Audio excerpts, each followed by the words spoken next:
L'année dernière, j'avais fait une escape game d'horreur et vraiment ça m'avait terrifiée, ça m'avait traumatisée. Je suis repartie en pleurant et tout. Je pense que c'est mon côté un peu sadique, comme avec les attractions à Disney, genre la tour de la terreur, à chaque fois je pleure, je hurle et au final j'y retourne. Donc j'ai gardé un super souvenir de mon escape game d'horreur et j'ai trop envie d'en refaire une. Donc si jamais vous avez des recommandations d'escape game d'horreur, franchement n'hésitez pas. L'année dernière, moi j'en avais fait une à Bondy.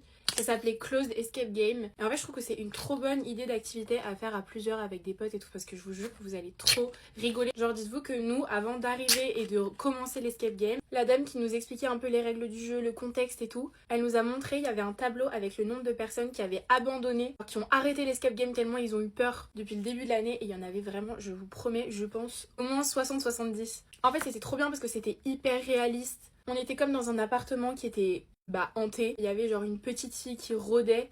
Et la petite fille elle s'appelle Amy et je vous jure que maintenant à chaque fois que je revois toute notre team avec qui on avait fait l'escape game, quand on parle d'Amy on est vraiment traumatisé. Parce qu'en fait t'avances pièce par pièce, tu dois découvrir des mystères du coup pour savoir ce qui s'est passé, comment la calmer etc. Parce qu'elle elle est démoniaque. Sauf que contrairement à une escape game classique où genre tu dois trouver des indices, tu dois avancer, tu dois faire des épreuves, là en même temps c'est terrifiant. À un moment Amy a décidé d'éteindre la lumière.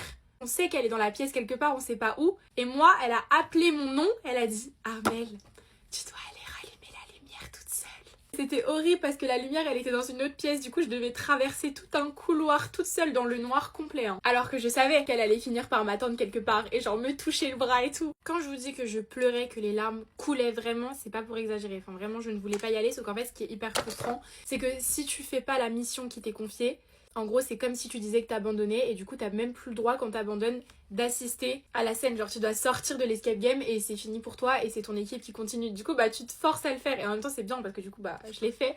Après, j'en redemande encore. Genre, j'avais envie de recommencer éternellement. En plus, à l'époque, moi, j'étais vraiment une grande fan du Manoir de Paris. Dites-vous que pour mes 10 ans, avec ma meilleure amie de l'époque et mes parents, on y était allés parce que mon anniversaire, c'est le 1er novembre. Du coup, mon anniversaire à minuit, en soi, c'est la soirée d'Halloween. C'est le 31 octobre. Du coup, on avait passé Halloween au Manoir de Paris à l'époque. Je sais que ça a fermé, mais je sais pas pourquoi. Apparemment, c'est parce qu'il y avait vraiment eu genre des cas de gens qui avaient fait, je sais pas, peut-être un arrêt cardiaque, on sait pas. En vrai, je crois que là où j'en ai fait un l'année dernière à Bondy, il y avait plusieurs histoires. Genre, je pourrais y retourner et faire un autre sujet d'escape game. Enfin, vous avez compris, genre un autre contexte, une autre histoire. Mais si jamais vous en avez d'autres à proposer, en fait, j'aimerais trop. Vraiment, si vous en avez jamais fait et que vous aimez les films d'horreur, les attractions et tout, je vous jure que c'est hyper drôle à faire entre potes. Par contre, le faites pas genre à 3 ou à 2 parce que vraiment vous allez avoir peur. Il est trop beau cet highlighter. Faites-le genre avec un bon groupe de au moins 5-6 personnes comme ça. Vous allez avoir très peur entre vous, mais en même temps vous allez rigoler. Du coup, vous allez garder des bons souvenirs de l'expérience. En tout cas, si vous avez des adresses à me conseiller, n'hésitez pas. Moi, je vous fais plein de gros bisous et à demain.